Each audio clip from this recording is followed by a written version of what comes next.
Hello hi friends, నేను మీ విజయ్. ఇవాళ form bill గురించి డిస్కస్ చేద్దాం అనుకుంటున్నాను. రీసెంట్గా మనము న్యూస్లో చూస్తున్నాము. సో ఫార్మర్స్ త్రూఅవుట్ ఇండియా అందరూ అజిటేట్ చేస్తున్నారు ఈ ఫార్మ్ బిల్స్ వాళ్ళకి అనుకూలంగా లేదు అనేసి. సో నేను ఈ టాపిక్ తీసుకొని డిస్కస్ చేద్దాం అనుకున్నాను. ఫార్మ్ బిల్స్ ఏంటి, అవి ఏంటి, అది సెంట్రల్ గవర్నమెంట్ ఏం పాస్ చేసిందని డిస్కస్ చేస్తాను. సో దీనివల్ల ఫార్మర్స్కి ఎలా బెనిఫిట్ అవుద్ది, తర్వాత బిజినెస్ పీపుల్కి ఎలా బెనిఫిట్ అవుద్ది, సో ఈ ఎంటైర్ 3 బిల్స్ వల్ల లాస్ట్గా కన్జ్యూమర్స్కి ఎలా ఇంపాక్ట్ అవుతుంది అనే దాని గురించి డిస్కస్ చేస్తాను.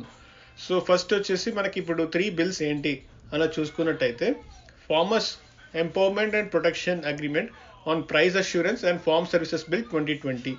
ఇది first bill central government pass చేసిందండి. సెకండ్ వచ్చి the farming produce trade and commerce protection and facilitation bill 2020. ఇది second.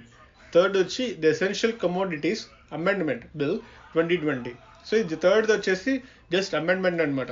Essential commodities bill 2020 amend చేశారు వాళ్ళు. ఆల్రెడీ ఇది ఉంది, ఎగ్జిస్టింగ్ ఉంది, but just central government few amendments చేసింది. అంటే కొన్ని న్యూ అడిషనల్ లీగల్ థింగ్స్ తీసుకొచ్చి ఎసెన్షియల్ కమోడిటీస్ అనే బిల్లో యాడ్ చేసింది అంతే.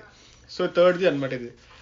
ఇప్పుడు ఈచ్ ఆఫ్ దిస్ బిల్స్ ఒకటొకటిగా నేను డిస్కస్ చేసి దీనివల్ల ఫార్మర్స్కి ఎలా బెనిఫిట్ అవుతుంది, at the same time business పీపుల్కి ఎలా బెనిఫిట్ అవుతుంది గురించి డిస్కస్ చేస్తున్నాను.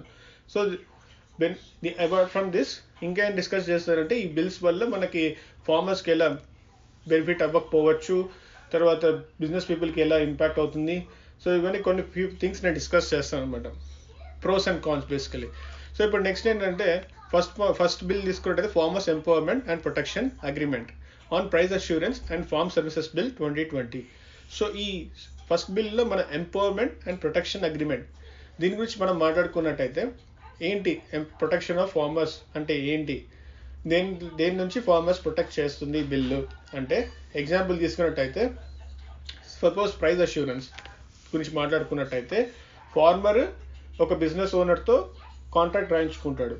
సో ఈ బిల్ కాంట్రాక్ట్ రాయించుకుంటాడు ఏంటంటే, సర్టెన్ అమౌంట్ ఆఫ్ రూపీస్ నాకు ఇచ్చేయాలి, ఈ సర్టెన్ అమౌంట్ ఆఫ్ ఫుడ్ నేను మీకు సప్లై చేశాను అనుకోండి. లైక్ ఫర్ ఎగ్జాంపుల్ దాల్, నేను 1 ton ఆఫ్ దాల్ ఈ బిజినెస్ పర్సన్కి నేను సర్టెన్ అమౌంట్ ఆఫ్ టైం లోపల నేను ఇది డెలివర్ చేయగలిగితే నాకు ఇంత ప్రైస్ ఇవ్వాలి ఈ ప్రోడక్ట్కి అని ఫార్మర్ బిల్ రాసుకుంటాడు.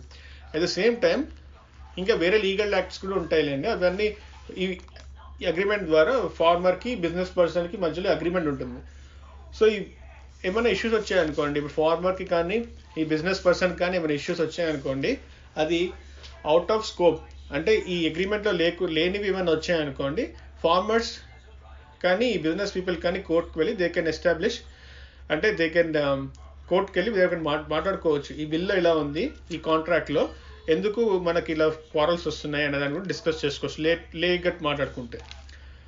సో అది. సో నెక్స్ట్ వచ్చేసి ఇదే దాని గురించి ఫర్దర్గా మాట్లాడుకుంటే ఏమవుతుంది ఈ బిల్ వల్ల, అంటే ఈ ఒక ఫస్ట్ బిల్ వల్ల ఏమవుతుందని చూసుకున్నట్టయితే, ప్రోస్ మనం మాట్లాడుకుంటుంటే ఫార్మర్స్ వచ్చేసి సర్టెన్ అమౌంట్ ఆఫ్ ప్రైస్ మాట్లాడుకుంటారు కాబట్టి లీగల్గా. సో వాళ్ళకి ఆ సర్టెన్ అమౌంట్ ఆఫ్ ప్రైస్ అంటే వాళ్ళు ఎంతకైనా మాట్లాడుకోవచ్చు. నాకు ఇప్పుడు దాల్ కేజీ 100 రూపీస్కి ఇచ్చేయండి అని మాట్లాడుకోవచ్చు. దో ప్రైస్ దాల్కి 100 kg 80 రూపీస్ ఉందనుకోండి, వీళ్ళు ఇప్పుడు న్యూ యాక్ట్ వల్ల ఎంతకైనా మాట్లాడుకోవచ్చు. బిజినెస్ పీపుల్ దగ్గరికి వెళ్ళి ఎంతకైనా 100 రూపీస్కి మాట్లాడుకొని వీళ్ళు కాంట్రాక్ట్ రాసుకుంటే అప్పుడు దాల్ ప్రైస్ 100 రూపీస్ అయిపోతుంది అంటే ఇనీషియల్ ఫేజ్గా. తర్వాత మళ్ళీ ఆ బిజినెస్ పీపుల్ మన కన్జ్యూమర్స్కి ఇచ్చేటప్పటికి అది ఇంకా ఒక 120 అవ్వచ్చు, అంటే ఇంకా 20 రూపీస్ వాళ్ళు ప్రాఫిట్ చేసుకొని వాళ్ళు చేయొచ్చు అనమాట మనకి. అంటే ఇప్పుడు మనం చూసుకున్నట్టయితే ఇక్కడ ఏమి ప్రాబ్లం అవుతుంది ఫార్మర్స్కి, ఇప్పటి వరకు మనం ప్రోస్ మాట్లాడుకున్నాం, ఫార్మర్స్కి ప్రైస్ పెంచుకోవచ్చు, వాళ్ళు ఏదైనా ప్రైస్కి అమ్ముకోవచ్చు బిజినెస్ పీపుల్కి అనేది మనం మాట్లాడుకున్నాం. కానీ ఇప్పుడు కాన్స్ గురించి మనం మాట్లాడుకున్నామంటే ఏమవుతుందంటే, ఇప్పుడు ఈ కాంట్రాక్ట్లు ఎలా ఉండొచ్చు అంటే, నాకు బిజినెస్ పీపుల్ ఏం చెప్తాడంటే, బిజినెస్ పర్సన్ నాకు ఈ టైం లోపల నాకు ఈ ప్రోడక్ట్ అంటే లైక్ రైస్, ఒక 1 ton ఆఫ్ రైస్ ఈ సర్టన్ ప్రైస్కి నాకు డెలివరీ చేస్తుంది, నేను ఈ ప్రైస్ ఇస్తాను. లేకపోతే క్వాలిటీ కానీ క్వాంటిటీ కానీ ఏదన్నా కానీ ఇష్యూస్ ఉంటే అండ్ టైం లోపల ఇవ్వలేకపోతే ఈ ప్రైస్ అనేది ఫిక్స్డ్ కాదు, ఇట్ ఫ్లక్చుయేట్ అవుతుంది అని మాట్లాడుకుంటారు. సో దీనివల్ల ఏమవుతుందంటే, అదొకటి కాకుండా ఇక్కడ ఎక్స్పెక్ట్ అవుతాడు ఫార్మర్, ఎందుకంటే ఈ ప్రైస్ వాళ్ళు ఇవ్వలేకపోవచ్చు, ఈ స్టిపులేటెడ్ టైం లోపల ప్రోడక్ట్ని వాళ్ళు ఇవ్వలేకపోవచ్చు. It could be of various reasons, అంటే లాజిస్టిక్స్. ఇప్పుడు వాళ్ళు ఫార్మర్ పండిస్తాడు క్రాప్, అది సిటీలో వచ్చి ఈ పర్టికులర్ బిజినెస్ పర్సన్కి ఇవ్వాలనుకుంటే అతను various logistics like bus through like transportation lorries కానీ ట్రక్స్ కానీ దీనిలో మాట్లాడుకొని వాడు పంపించుకోవాలి సిటీలోకి. సో ఇవన్నీ చేయాలంటే ఫార్మర్స్కి కొంచెం కాస్ట్ పడుతుంది. సో అది చేయలేకపోవచ్చు, చేయొచ్చు. Both are there. Small farmer అయితే కొంచెం కష్టాలు పడతాడు, సో బిగ్ ఫార్మర్ అయితే హీ కెన్ డూ ఇట్ అని నేను చెప్తాను. సో ఇంకోటి ఏంటంటే ఇదొకటి. తర్వాత ఎక్స్‌ప్లాయిటేషన్ ఏ విధంగా అంటే ఇప్పుడు అండర్లైన్ క్లాజెస్ ఉంటాయి లీగల్ అగ్రిమెంట్లో. అది లైక్ మనం డైలీ చూసినట్టయితే ఇప్పుడు ఏదైనా మనం కొనుక్కున్నాం అనుకోండి బయట ప్రోడక్ట్ ఏదైనా టూత్పేస్ట్ కానీ ఏదైనా అండర్లైన్ కండిషన్స్ అని ఉంటాయి. సో ఇవన్నీ మనం ఎడ్యుకేటెడ్ పీపుల్ చూసుకొని చేయడానికి చాలా కష్టం అవుతుంది. ఇంకా ఫార్మర్స్ అంటే రియల్లీ ఫార్మర్స్ అంటే వాళ్ళు ఎంత ఎడ్యుకేటెడ్ అయ్యి అండర్లైన్ క్లాజెస్ ఏముంది అని చూసుకొని చేయడం అనేది చాలా కష్టం అవుతుంది. సో ఇక్కడ ఎక్స్పర్ట్ అవుతారనమాట, ఎక్స్పర్ట్ అయ్యే ఛాన్సెస్ ఉంది ఫార్మర్స్కి. సో ఇది ఫార్మింగ్ ఒక ఫస్ట్ బిల్ ఒక నేను డిస్కస్ చేశాను, ఏంటి ఫార్మర్స్కి ఎలా బెనిఫిట్ అవుద్ది, అట్ ద సేమ్ టైం ఫార్మర్స్కి ఎలా ఇది నెగిటివ్ అయ్యే ఛాన్సెస్ కూడా ఉంది ఈ బిల్ అనేది డిస్కస్ చేశాను. ఇప్పుడు ప్రైస్ అష్యూరెన్స్, ఇదే ఫస్ట్ బిల్లో మనం మాట్లాడుకున్నట్టయితే farmers empowerment and protection agreement on price assurance and farm services bill. So ఇప్పుడు ప్రైస్ అష్యూరెన్స్ గురించి మాట్లాడాలనుకుంటున్నాను. సో ఇప్పుడు ఏంటంటే ప్రైస్ అష్యూరెన్స్ అంటే ఇప్పుడు ఫార్మర్ బయర్ ఏ ప్రైస్కి వాళ్ళు మాట్లాడుకుంటారో లీగల్ అగ్రిమెంట్ చేసుకుంటారో దాని ప్రైస్, అది ఫిక్స్డ్ ప్రైజెస్ అన్నది ఫిక్స్డ్ అనమాట. సో దీన్ని ప్రైస్ అష్యూరెన్స్ అని అంటారు ఇంగ్లీష్లో. There could be much more demands. So ఇప్పుడు ఏమవుతుందంటే ఇప్పుడు డిమాండ్స్ పెరిగింది అనుకోండి, డిమాండ్ ఒక ప్రోడక్ట్కి ఒక ఫుడ్కి లైక్ రైస్కి కానీ దేనికైనా పెరిగింది అనుకోండి, ఫార్మర్స్కి చాలా అడ్వాంటేజ్ ఇన్ ద సెన్స్ వాళ్ళు ప్రైస్ ఇంక్రీజ్ చేసి అమ్ముకోవచ్చు.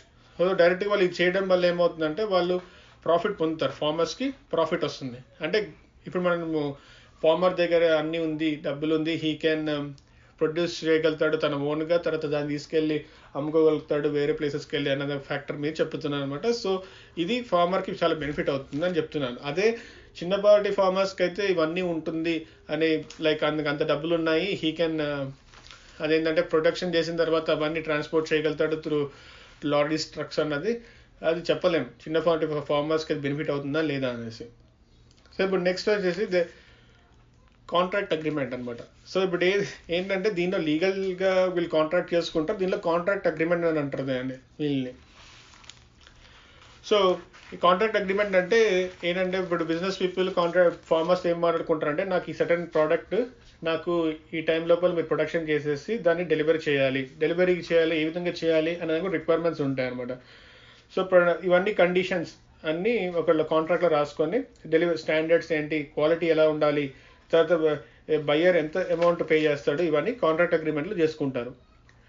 తీసుకోవాలి కాంట్రాక్ట్ ఫార్మింగ్ అండి. ఇది ఇంకొకటి అనమాట, లైక్ కాంట్రాక్ట్ ఫార్మింగ్లోనే లీగల్గా చేసుకున్న డాక్యుమెంట్స్ చేసుకుంటాను చెప్పాను కదా, దానిలోనే ఇంకా ఇది కాంట్రాక్ట్ ఫార్మింగ్ అని ఇంకొక పార్ట్ అనమాట. సో ఫ్రెండ్స్ నెక్స్ట్ ఇప్పుడు నేను గవర్నమెంట్ ఏమనుకుంటుంది ఈ బిల్ పాస్ చేయడం వల్ల, ఫస్ట్ బిల్ పాస్ చేయడం వల్ల అనేది నేను డిస్కస్ చేస్తాను. గవర్నమెంట్ ఏమనుకుంటుందంటే దీనివల్ల ప్రైవేట్ ఇన్వెస్టర్స్ చాలా మంది అట్రాక్ట్ అవుతారు కాబట్టి వాళ్ళు చాలా మంది వస్తారు. సో దీనివల్ల ఫార్మింగ్ క్వాలిటీస్ కూడా పెరుగుతుందని చెప్తుంది. ఏ విధంగా అంటే ఇప్పుడు ప్రైవేట్ కంపెనీస్ ఏం చేస్తుందంటే ట్రాక్టర్స్ కానీ త్రూ మనీ కానీ ప్రొడక్షన్ యాక్టివిటీస్ ఎలా చేయొచ్చు, డిస్ట్రిబ్యూషన్ ఎలా చేయాలి, so certain level of inputs అన్ని ఫార్మర్స్కి ఇస్తాయన్నమాట. సో దీనివల్ల ఏమవుతుంది ప్రైవేట్ ప్లేయర్స్ ఎక్కువ రావడం వల్ల ఇవన్నీ ఫార్మర్స్కి కొన్ని విధాలు బెనిఫిట్ అవుతుంది. లైక్ ట్రాక్టర్స్ ఇవన్నీ కొత్త కొనుక్కోవాల్సిన అవసరం ఉండకపోవచ్చు, అది పెద్ద కంపెనీస్ పెద్ద traders like for example Spencer's కానీ ఇంకా వేరే మార్ట్స్ ఏమైనా ఉన్నాయో వాళ్ళందరూ వచ్చి ఇట్లా ఫార్మర్స్ డైరెక్ట్గా మాట్లాడుకుంటారు అనమాట. ట్రాక్టర్స్ ఇస్తాము, మనీ ఇస్తాము, లేకపోతే ప్రొడక్షన్ ఎలా చేయాలి అడ్వైస్ ఇస్తారు, డిస్ట్రిబ్యూషన్ ఎలా చేయాలి అన్న దాన్ని కూడా అడ్వైస్ ఇస్తారు అనమాట. సో ఈ విధంగా ఇవ్వడం వల్ల గవర్నమెంట్ ఏమంటుందంటే ప్రైవేట్ ఇన్వెస్టర్స్ ఎక్కువ రావడం వల్ల ఫార్మింగ్ క్వాలిటీ అనేది ఇండియాలో ఇంప్రూవ్ అవుతుందని గవర్నమెంట్ చెప్తుంది.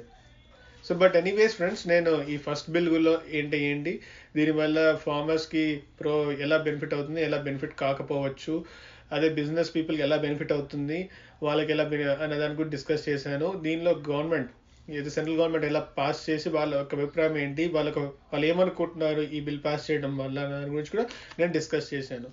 సో ఇది ఫస్ట్ బిల్ ఫ్రెండ్స్. నేను సెకండ్ బిల్, థర్డ్ బిల్ గురించి ఇంకొక పార్ట్ 2 అనే ఒక వీడియో క్రియేట్ చేస్తాను. So please check that video as well.